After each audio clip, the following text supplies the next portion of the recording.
Hey, Mrparka here to do a review for Danger After Dark, or TLA, releasing. This movie I don't believe is released yet, and it kind of got a big buzz because it's a great genre actress cast. It's got Debbie Rochon, Michael Berryman, Reggie Bannister, Angus Scrimm, Larry Fessenden.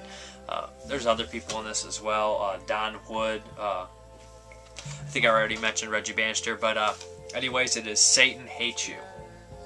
Crazy title for a really crazy, bizarre movie.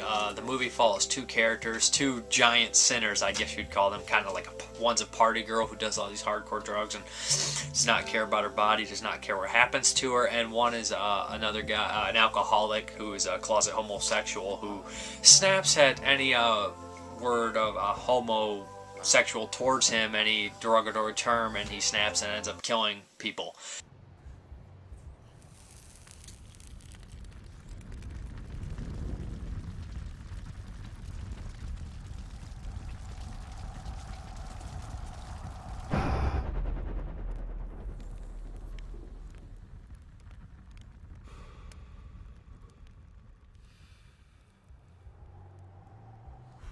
Hey, what are you doing? Nothing.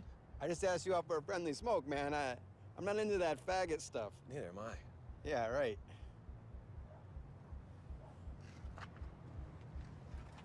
Where are you going? I'm going back inside. And don't follow me. I don't want those guys in there thinking, you know, I'm queer. I am not a queer! Just like a homo. Hit a guy from behind you. Here, shut up. You are one dead faggot. I said shut up!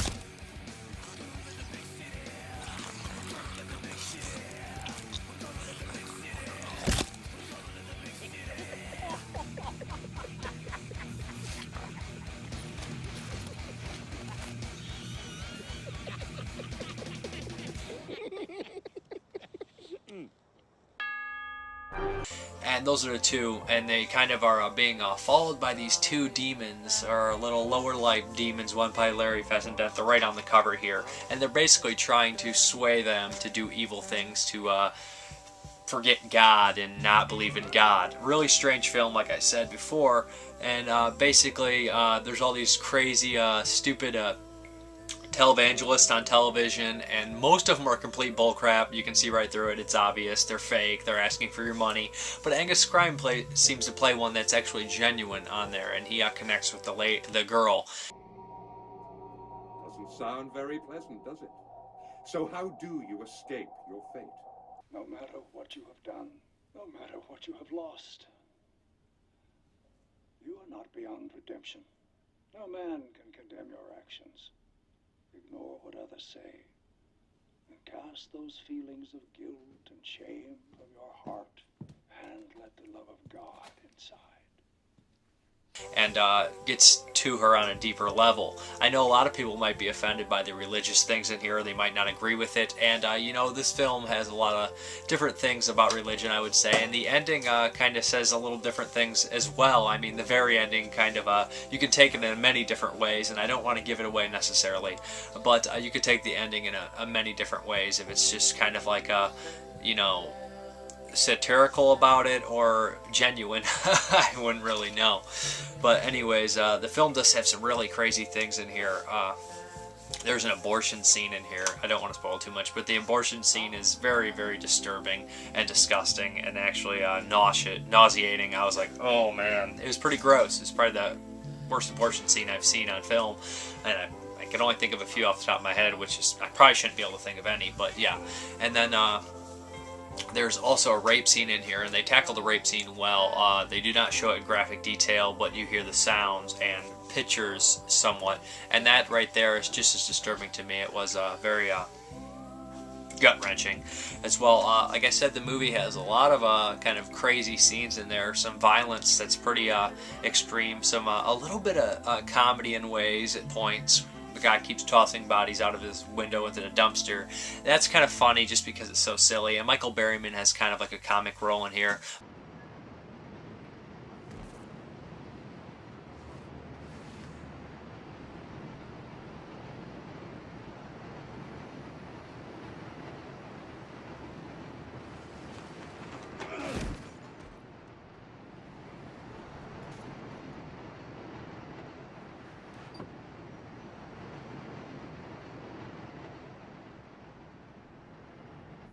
Sounds like someone had a wild one last night. Stacy just finished clearing up in room 207.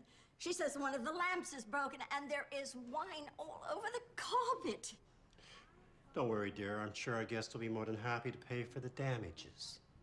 Like I said, just put it on the card. Like I said, I will. But any more trouble from you two and you are out. I understand. My apologies. I know that we don't offer all of the amenities that some of the more glamorous hotels in town do, but we have a good, clean establishment here, and we expect our guests to behave themselves with a certain level of decency. Michael Berryman's always does a great job. Reggie Bannister does really great. It was really nice to see him in a bigger role as a bartender.